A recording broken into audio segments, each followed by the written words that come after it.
पिचकारी पिचकारी से करे वार वार मजा देला बड़ी जबरदस्त दस्त।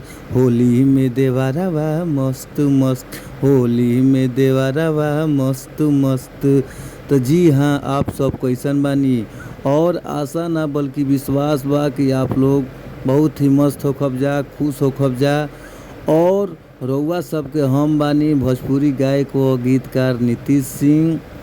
तो रउआ सबके बीच में, रउआ सबके समाज में बहुत ही ज़बरदस्त हम होली सॉन्ग लेके आ गइल बानी।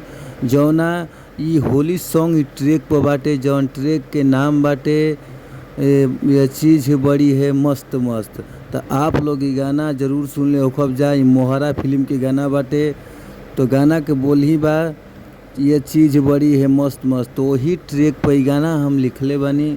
तो रउआ सब अगर अच्छा माइटर खोजतानी, अगर आप लोग के बढ़िया माइटर, सुंदर माइटर, लाजवाब माइटर नइखे मिलत, तो रउआ सब के घबराए के ज़रूरत नइखे।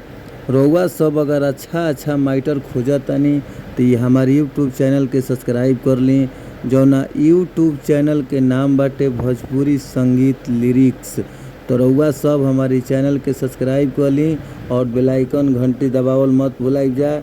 और आई जा रउआ सबके ई स्क्रीन पर मुखड़ा लौकता, मुखड़ा रउआ सबके गा के बतावत तनी। आप लोग गौर से देखब जा, गौर से सुनब जा। तो आई जा, कहे के भाव बा मुखड़ा के, कैसे कहे के बा कि जब से चढ़ल बा फागुन महीना, नया तरीका से डाले रोजीना। दो बार।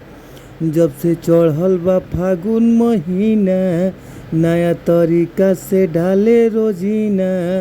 बोले जोगीरा बार बार, बोले जोगीरा बार बार, आ भागेला अखिया मार मार।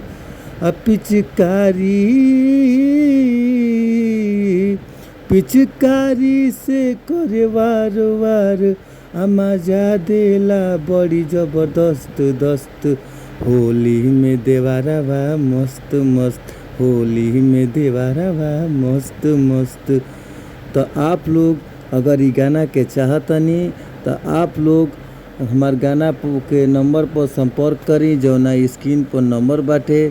तो रउआ सब एकरा के अच्छा से गाइब जा, भाव से गाइब जा। और थोड़ा हम सर्दी हो गई बा, के चलते अच्छा से नहीं गा पाओ, तो आप लोग एक तुकबंदी मिला अच्छा से गाइब जा। और वह सब गाना चाहता नहीं तो स्क्रीन पर नंबर बा, संपर्क करें। जौन ही हमार नंबर बाटे 98 350 77 203। तो हाँ, पर हमार नंबर पर आप लोग ज़रूर कॉल करी जा। और गाना आप लोग के बीच में कम से कम चार्ज में दिहल जाई। तो आप लोग मस्त रही जा, खुश रही जा, फिर मिलल जाई। Thank you so much.